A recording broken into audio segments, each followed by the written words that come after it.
We'll now make a straight dive, if you like, into the stories that made it to select national newspapers this morning. We'll begin with the Daily Trust, as it's a tradition. And the major story here, of course, captures the mood in the country this morning, except if you live in a different kind of Nigeria.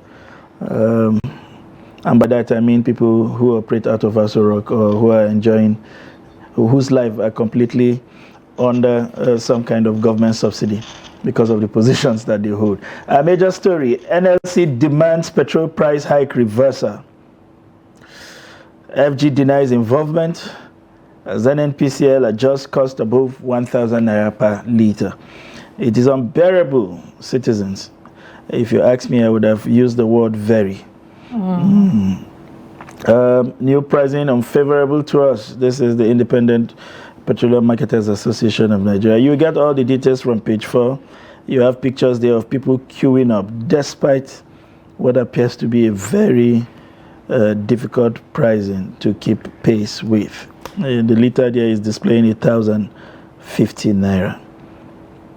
I mean, at this rate, if you have a 60-liter engine, your minimum wage is as good as gone on the first buy. Except you just keep topping it so that it take you from point to point. To other stories: PDP crisis, party leaders clash over Atiku and Wike. NNPCL, NPA 90, 507 others call low in transparency accountability report. And bandits kill 11, adopt others in Katsina community. To other stories: concern over hurdles to mental health in Nigeria. And I guess that with what we are going through, these concerns would even have to be escalated, maybe to the next most serious one, if you like. Woman, 4 grandchildren die after taking PAP. Well, and FG finalizes plan for zero VAT, that's value-added tax, of pharmaceuticals. And Plateau local government pool voting extended amid hitches. Those are the stories on the front page of the Daily Trust. All right, moving now to this day, where we have on the top: ongoing licensing round will boost Nigeria's oil and gas, says Komolafe. Says country's total oil rigs now 38. CBN, BRU and DBN signed tripartite agreement to unlock funding to women and enterprises.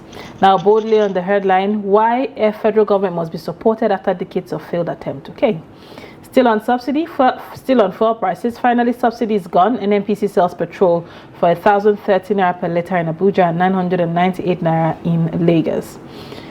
These are the stories there on the front page of the This Day newspaper. All right, to the Punch newspaper this morning, the headline is similar to what we have with the Daily Trust.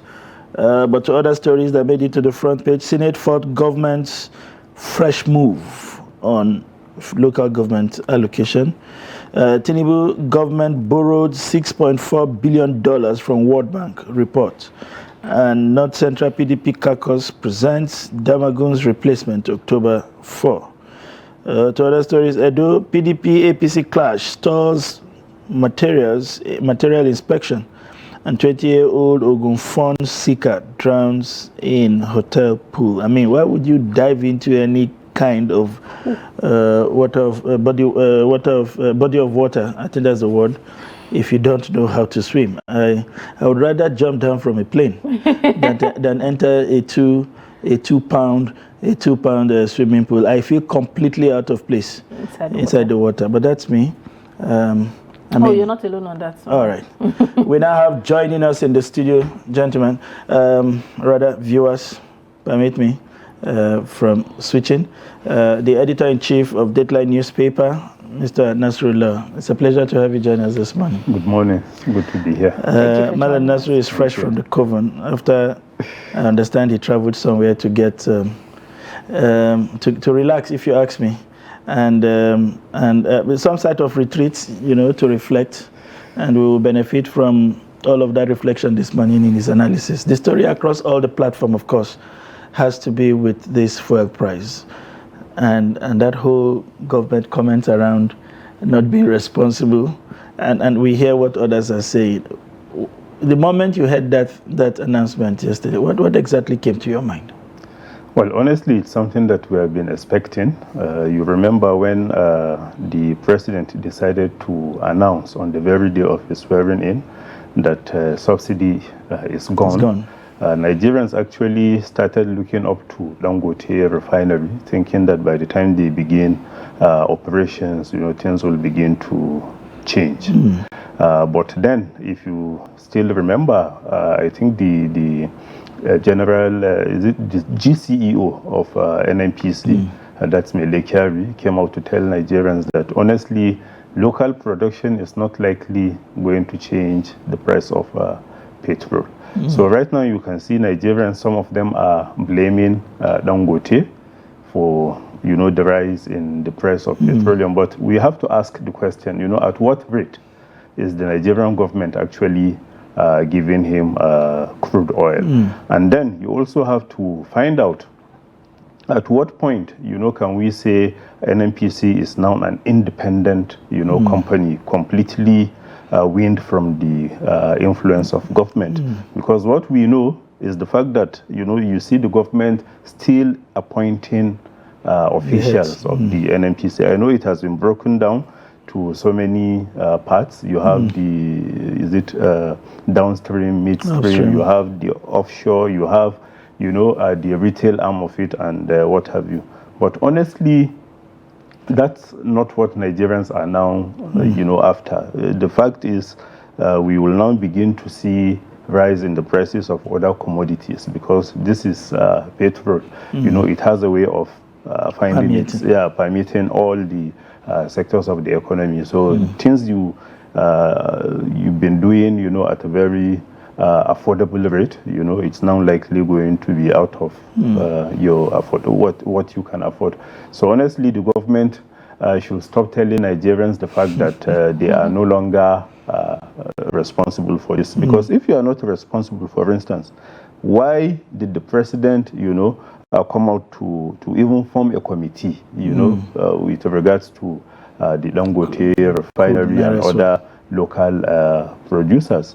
So you cannot just run away from this. The government is part of it, and Nigerians will just keep blaming the government for the rise in price. Talking about Nigerians blaming the government, a quick diversion from this, because we're talking about this all day, and it's sad that we keep saying the same thing over and over again, and it's almost like no one has been listened to.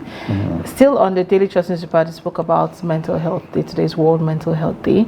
So, what's your take on it? It's still funny. I had a conversation with someone yesterday, and it's still funny that we still have the mindset that when it comes to mental health, it refers to people who are moving on the streets. But people are struggling with different mental health issues in Nigeria that needs to be addressed and spoken about. So I'd love to get your thoughts on, mental health vis-a-vis the current economic situation we're going through in the country. What's your thought? Yeah, actually, I wanted to say that the two are actually related, because, in September alone, I think, or in the last 2 months, we had increase in the price of petrol. So which means you can't even plan. And if you cannot plan, there are so many things that you will not be getting right. And once you start worrying over this, it's likely going to take a toll on your mental health. And there are so many things, like you said. It's not just people roaming, the streets that are, mentally challenged. You can see even some states in the United States of America just recently, filed a suit against TikTok, that it's actually affecting the mental health of kids, because they are putting themselves in danger just to record something that you can, the thing now is just to generate a content. Whether it's at the expense of your health, whether it's at the expense of your security and what have you, just so that you will find people following you on these social media apps. And this is a really mental case. Maybe you are not paying attention to it. I think just like they did in the United States of America, honestly, our Nigerian authorities, those that, are responsible for this, honestly, they need to start watching, because what we see on TikTok, honestly, I don't think somebody that is, in his right senses, some of the contents that we see, honestly, I don't think it's unfortunate. They will want to churn it out. That also speaks to the the double speak of the West. If we attempt anything in Nigeria, it would amount to censoring of those platforms, censoring the opportunity for free speech and all of that. I mean, but they are worried about something that is legitimate, and like you said, it is time for us to also take a cue. Another story there of interest from the newspaper would be the federal government talking about finalizing a plan. Every time we want something to be done, there is a committee that is set up. There are some plans that take forever to come up. This time it's VAT on pharmaceuticals, which should be a no-brainer. I thought a simple proclamation by the president to say remove VAT on value add. The idea is to help bring down the cost of pharmaceuticals, because we know that two major giants left and prices skyrocketed. To treat malaria today, you need about 14 to 20,000 naira. So, I mean, what's your view, by the way, on this? Well, you can see people are actually literally, refusing to fall sick. Because if you do that, you need to spend lots of money. So people are now moving about with one ailment or the other. And like you said, this is something that the government should have done long ago. In fact, they mentioned it, like 2-3 months back, when the Minister of Health mentioned that the government is working on a plan to reduce the price of drugs and what have you.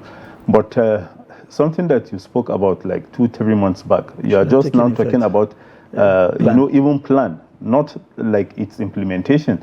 So honestly, I think we still have a long way to go with regards to this. And if you look at the Nigerian market, based on our population, honestly, we should be able to attract, all these major pharmaceutical companies to come into Nigeria and invest, because you have the population.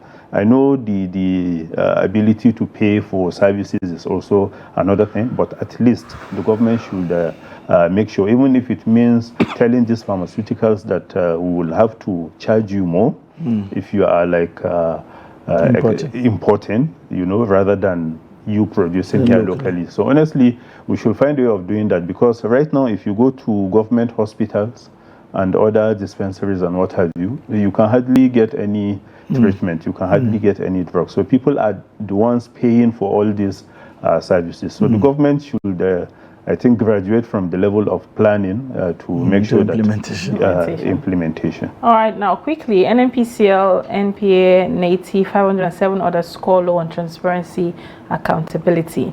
Now, transparency is something Nigerians have always clamored for and called for. And NNPCL, we always say, has been shrouded in lots of, people are not seeing what's going on there. What's your take on this? Was he expected? Well, especially now that the NNPC is telling us that they are now an independent company. So probably those that own them, I know Nigerians will be the ideal owners, but probably there are some that we don't know.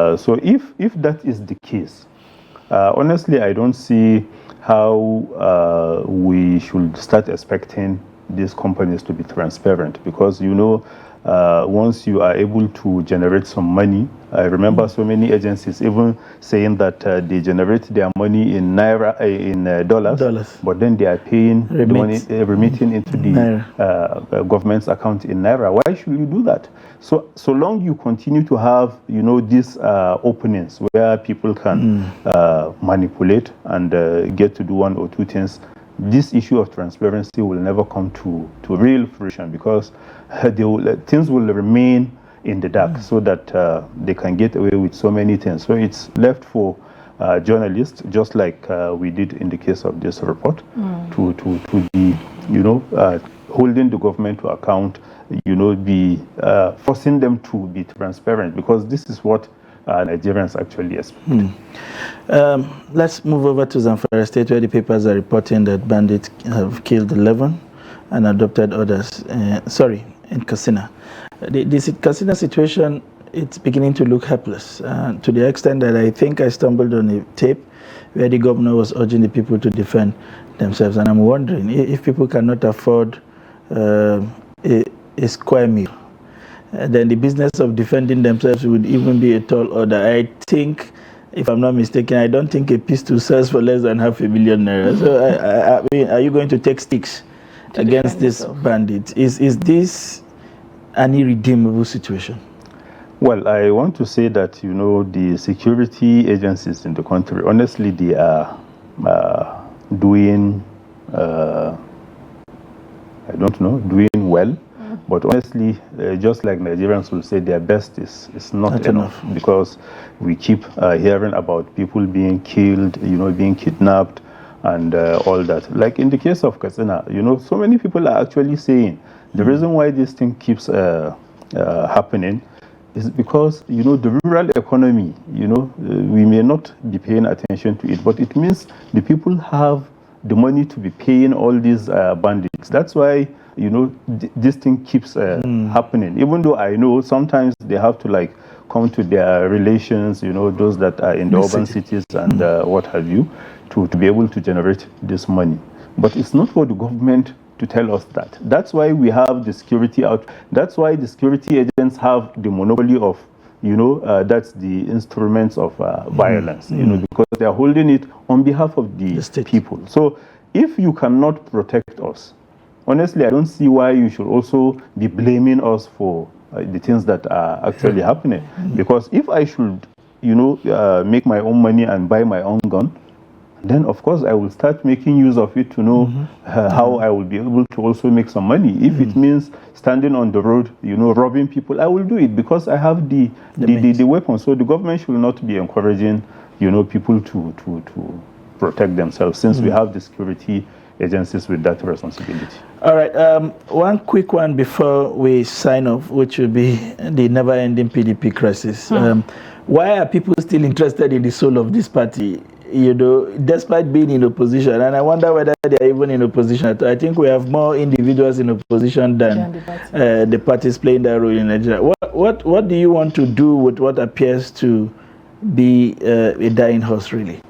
Well, I don't see it as a dying horse because, this is like the biggest opposition party in the country. So honestly, Nigerians will even help the PDP to get back on its because if we don't do that, then we should just be thinking of one-party system. And by the time you have a one-party system in place, then there is nothing anyone can do to stop the government from implementing the things that it wants to implement, whether they are for the good of the nation or otherwise. But Wike is already all over the place, saying that all the people that are now demanding to control the PDP, where were they in 2015? Some of them left to join the opposition party at that time, and now they are trying to come back. So I think Nigerians will help the PDP so that they can get their acts together. Interesting.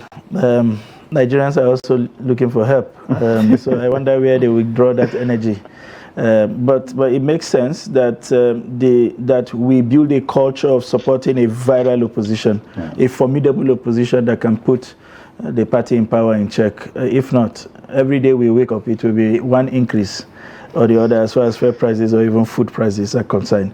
We've been talking with the editor-in-chief of Dateline newspaper, who has graciously spared time to be with us in the studio today. It's a pleasure to have you always.